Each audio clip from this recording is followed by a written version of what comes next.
Bienvenidos a una edición más de Histórico del Deporte. Esta vez nos vamos a dar el gusto, me doy el gusto en realidad, lo que pasa es que nombro también el equipo detrás de cámara, de charlar con Hipólito Barrera, el Pocho. Le vamos a dar la bienvenida, Francisco. ¿Cómo estás? ¿Todo bien? Gracias, Marcelo. Gracias a ti, al canal, y la deferencia que han tenido para invitarme a recordar algo de mi pasado ciclístico, mis actividades. Es decir, me siento con identidad y pertenencia de puntano.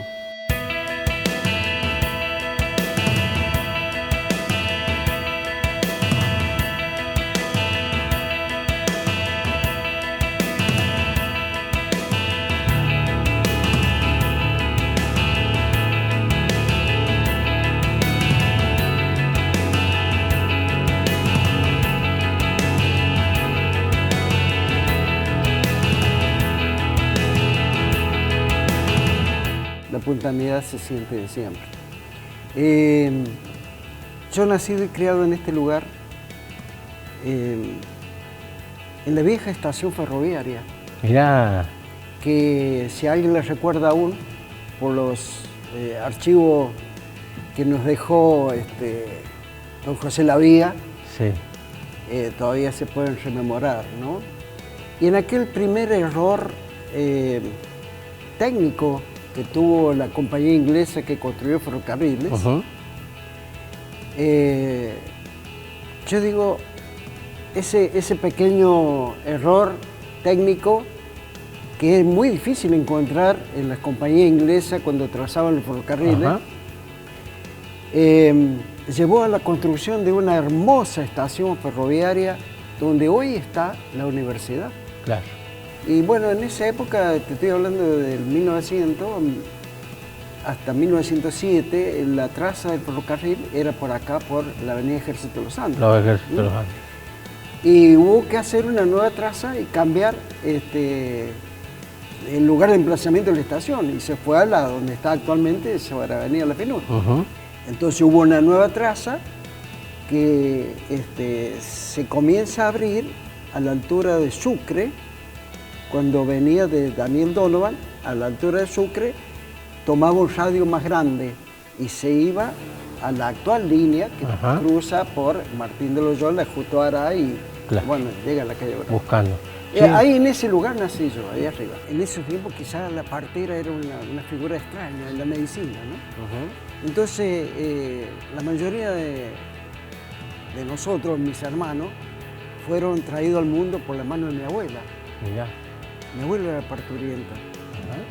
Tuve la suerte y la bendición de Dios de que mi abuela duró 113 años.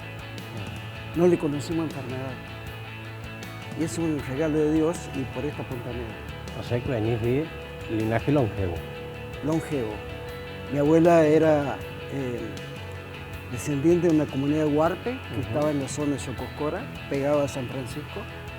Mi abuelo de la zona de San Francisco, aunque decían que era nacido en Quine, registrado en San Francisco. O sea, todo ese linaje de los Barrera Lago vino trayéndome la marca registrada. Claro. Sí. Esa puntanidad que uno siente, ¿no? Y bueno, después de haber abrazado las historias desde aquellos tiempos cuando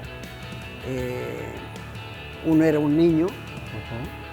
Yo después falté 3 o 4 años que por cuestión de trabajo, yo a los pocos días de haber nacido estaba en Holberg, pegado ahí al Río Cuarto, un pueblito chico. Después volví aquí y después me desarrollé, me crié y mis andanzas todas fueron acá. Hasta el año 67, que después, por cuestiones laborales mías, emigré a Villa Mercedes. Pero bueno, las raíces están acá. Pochito, ¿y la mamá y el papá qué hacían? Mi padre era ferroviario y mi madre ama de casa. Se casó muy joven, a los 15 años. ¿Cuántos hijos? Yo 6. Mirá. Mis padres 4. Éramos 5 y una pequeña falleció al poco tiempo. Mirá. Pero de los casi que de los 4 hijos abrazamos el ciclismo a pleno, sino que mi hermana, había una mujer y bueno, ella fue la que no incursionó, pero había empuje para hacerlo, ¿no?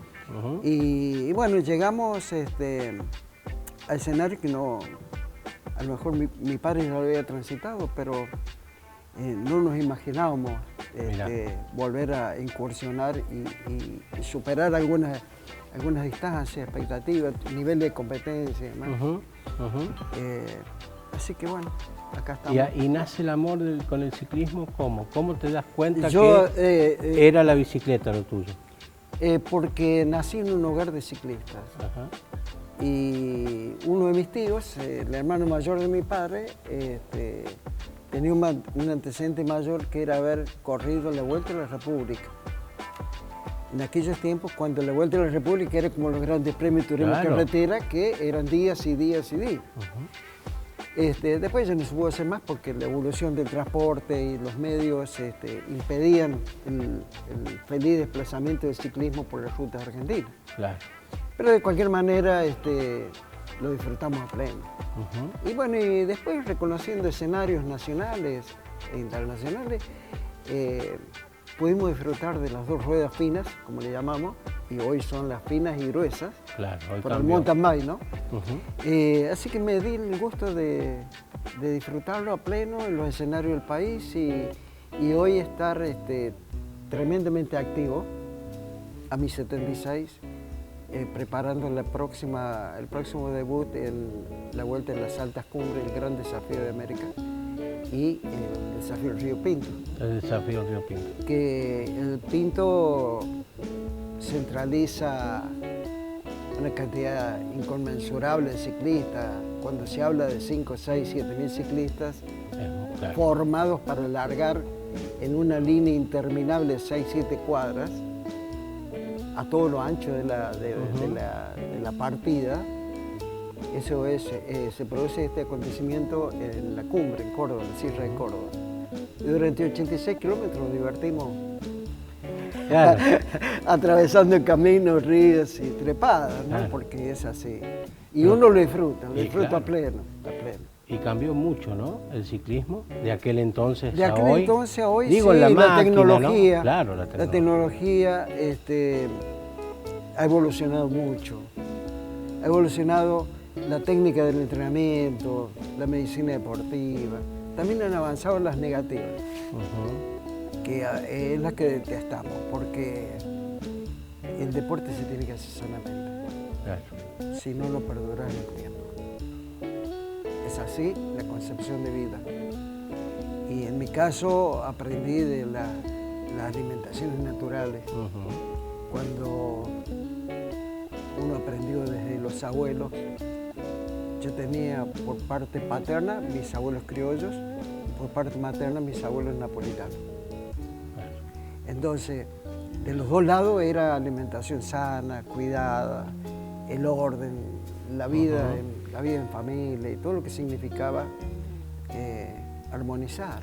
Claro. Armonizar, cuidarse, la calidad de vida.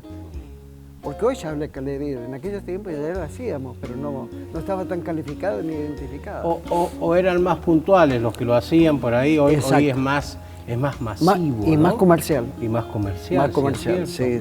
Pero vos sabés que lo que decís es una gran realidad. Alguna vez recién me hacían acordar, Goga Ruiz Sandoval decía, vos cada vez que cubras una carrera de bicicleta, fíjate que tenga antidoping. Si tiene antidoping, esa carrera de bicicleta tiene una gran fiscalización. Bueno. Está encumbrada dentro de lo que tiene que estar. Y digo, pero qué locura, ¿no? Que esto no se pase y que cada vez pareciera que pase a ser un hábito. Exacto. Pase a ser un hábito y no podés tener un equipo antidopaje permanentemente en todas las competencias por el alto costo que significa. Yo, cuando se terminó de hacer el Tour de San Luis, sí, en 2014,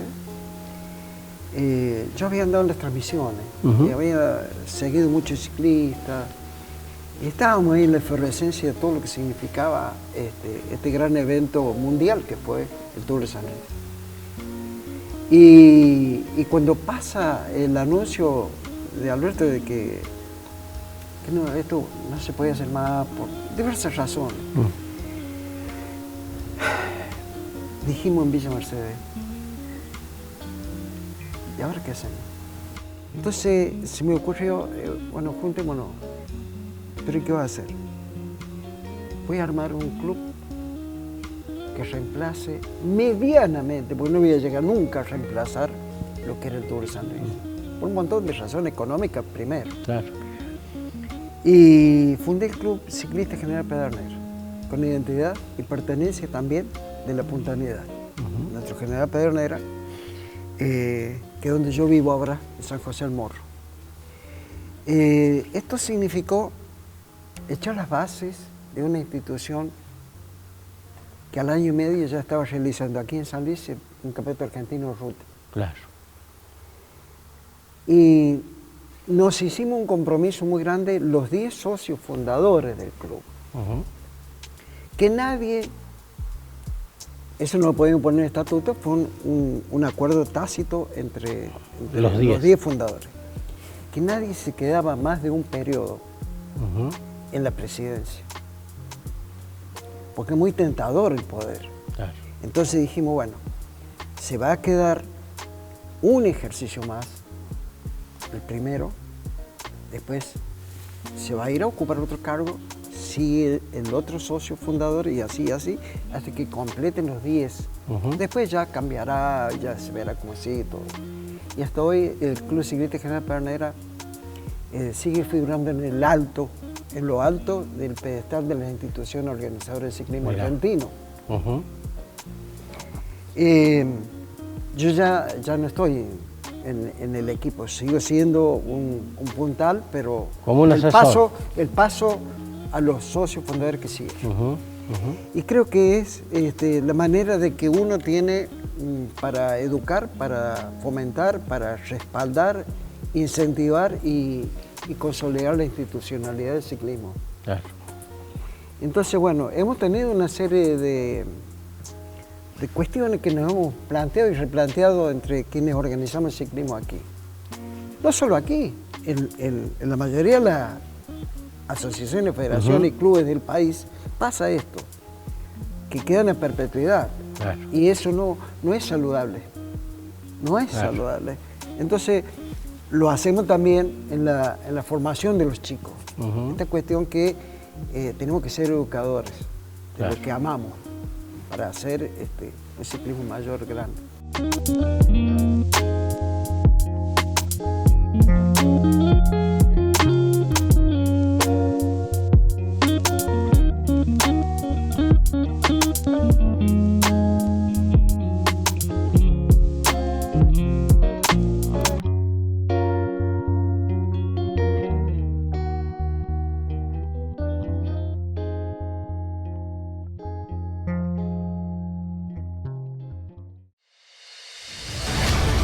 Canal 13. Bien nuestro.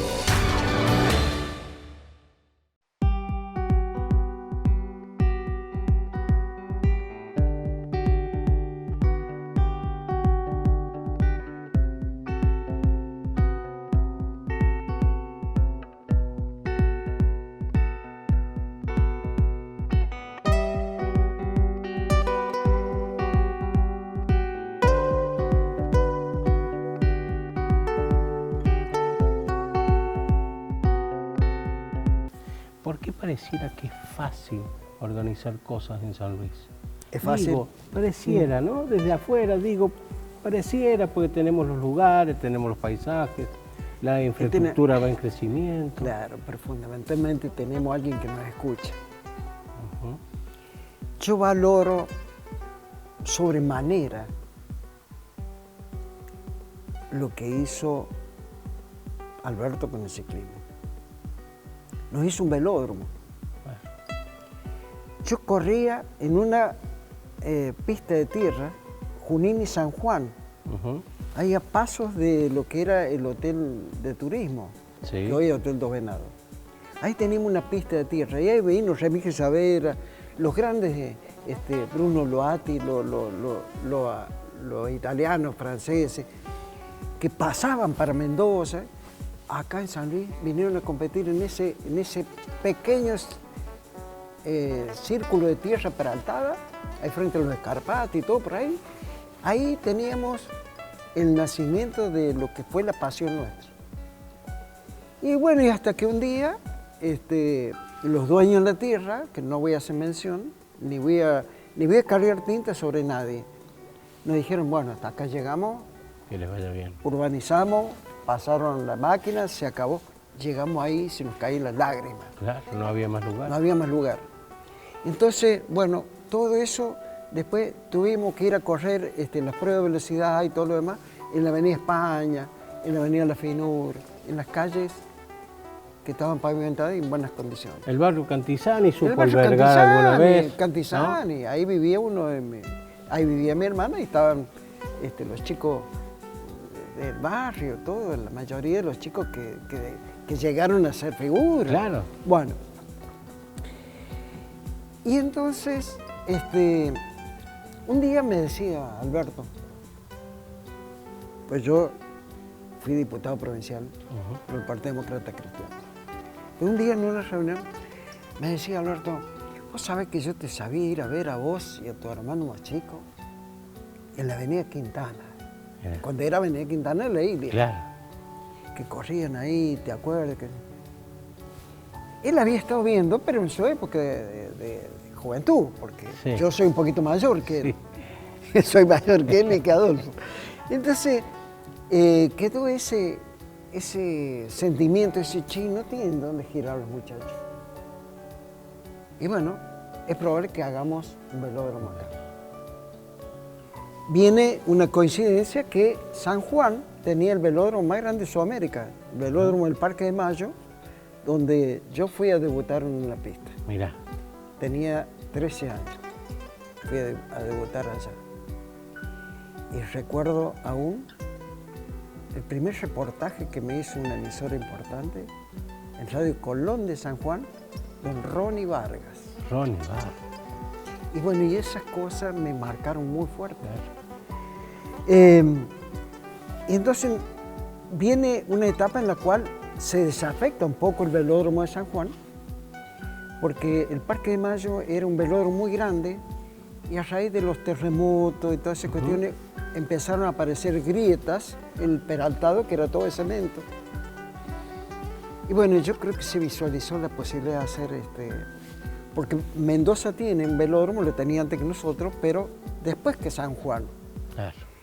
Y tampoco era un nivel tan alto de perfección como para hacer un campeonato del mundo, un campeonato americano. Claro, un argentino sí lo hacías. Claro. Pero lo que se hizo aquí en San Luis ha sido lo máximo. Porque justo también desaparece el velódromo 3 de febrero en Buenos Aires. Claro. Y hacen el circuito cadete mucho más bajo, mucho. Entonces pasó a ser uno de los velódromos más importantes, el nuestro. Y eso a nosotros nos tiene que llenar de gusto. Tal cual. Y felicidad plena. Porque creo que no solo el paisaje turístico de los caminos nuestros, es decir, la trepada en la Mago, la trepada allá en el mirador del Potrero, o el mirador de Merlo. Sí. Pero más allá de eso necesitábamos la otra especialidad que son las pistas. Claro. Y aquí lo tenemos. Y acá lo tenemos y le sumamos que hoy y los chicos que están participando en los eventos han alcanzado un nivel óptimo, pero es por esto. Y claro. Es por esto, es por lo que tenemos como un patrimonio de estructuras. Me trajiste un regalo. Sí. Yo después tengo otro para vos. Vamos a hacer como un intercambio. Pero, bueno. pero contame qué es esto, porque esto también te apasiona. Esto es una pasión. ¿Te gusta? Es una pasión. Ya ahí en la parte posterior del libro vas a encontrar de que mis dos pasiones han sido los recursos hídricos y el ciclismo. Y el ciclismo. Yo hasta el día de hoy disfruto de las ruedas anchas y de las ruedas angostas. La bicicleta de ruta y la bicicleta de mountain bike. Pero este tema es la vida de Juan Jorba, un catalán que vino con la gran corriente inmigrante, que fueron más de 200.000, entre españoles, italianos, franceses, hebreos y demás. Y Juan Jorba, fíjate por qué nace hacer un libro de este hombre. No había nada escrito, pero sí había una estación, un pueblito pasando Villa Mercedes, que se llama Juan Jorba. Y bueno, yo en el 2015 habíamos armado el Club Ciclista General Pedernera. Y yo dije, tenemos que darle un sentido federal dentro de la provincia al ciclismo. No puede ser que hagamos únicamente carrera en Villa Mercedes, en San Luis, y de vez en cuando en otro lugar del interior. Vamos a ir con el ciclismo a lugares donde no ha ido nunca. Entonces, bueno, a partir de ahí fue toda una peregrinada. Fuimos a Bealey y nos había quedado el pueblo de Jorba, cerca de Mercedes. Che, y no hemos ido a Jorba. Vamos a Jorba. Y así fue que cuando yo hablo con la intendenta en ese momento, o sea, yo siempre dije, no tenemos que ir con el ciclismo a un lugar de paso. Claro. Tenemos que echar raíces. ¿Cómo echar raíces? Haciendo la promoción en los medios, ir a los medios, llevar que la próxima competencia. Vamos a un pueblo que nació en esta fecha, cuya figura, cuyo arte, cuya estructura, cuya economía, todo está así. Y brindar un panorama claro de qué era lo que estábamos vendiendo. No solo las competencias de ciclismo, era todo un entorno social que iba allá. Y prendieron mucho. Y tenemos ciclistas del máximo nivel provincial hoy, sacados de lugares del interior. Claro. Y cuando yo, previo a la realización de la competencia, voy a buscar datos para dar difusión en los medios, me encuentro con que Juan Jorba no tenía fecha de fundación. Entonces cuando le pregunto, me dice, no, dice, acá la única fecha, dice, que festejamos es las fiestas patronales. Mirá, pero en las fiestas patronales, digo, cuando vos tengas un sector que no son católicos, vos tenés que integrarlo a todo. Claro. Bueno, fue así que surge una búsqueda de datos. Y yo busca acá, busca allá, y no estaban los datos fundacionales. Le digo, ¿me das el ok para que yo lo busque? A la competencia lo hacemos igual. Pero este dato yo te lo voy a buscar y lo vamos a tener para las próximas competencias, vas a ver. Y así fue, ahí está explicado. Mira vos, hermoso. Está explicado, Francisco. Y la búsqueda de la personalidad de don Juan Jorba que me llenó el alma. Hermoso, Francisco, hermoso. Yo te voy a hacer un regalo también, que debes tener muchísimos premios, obviamente, muchísimos premios. Este está hecho con el corazón, o sea que va a tener un valor significativo seguramente en tus vitrinas. Seguramente en tu vitrina. Che, la última, y te agradezco de que hayas venido y demás. Ya se lo voy a poner que se vea. Ahí. Gracias. Por favor. Gracias. Te hago la última. ¿Tenés alguna deuda con alguien? ¿Alguien al quien le quisiera decir algo? ¿Alguien al que...? Deudas no económicas, porque no tengo. Deudas de gratitud. Ajá.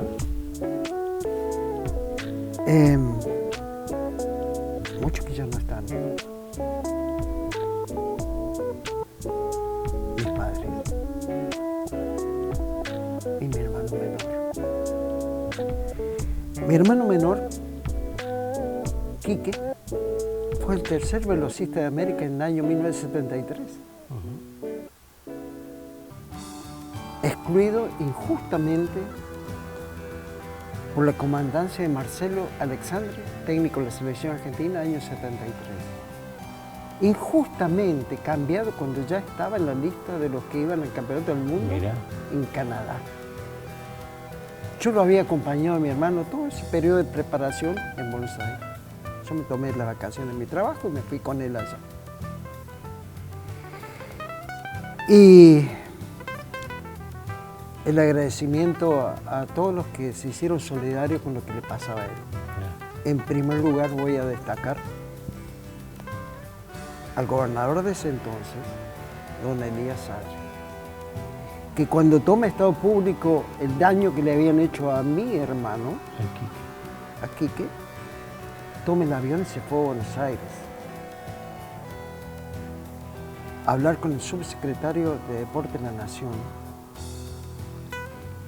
con el técnico de la selección argentina. Le dijeron que ya no había nada que hacer, que ya estaba confirmado el alterno de Quique. Fue un gran dolor, porque a partir de ese momento que llega acá y hace una pequeña conferencia de prensa y algunos periodistas amigos, él anuncia en su plenitud el retiro del ciclismo activo, no solo acá, en todos lados. Y a partir de ahí, él se refugió en su familia, pero sintió la incomodidad de la dirigencia del ciclismo argentino hasta su último día, que fue en la segunda quincena de abril de este año. ¿Me dejas que te dé un abrazo? Gracias, Gracias a vos. Gracias, Francisco. Gracias.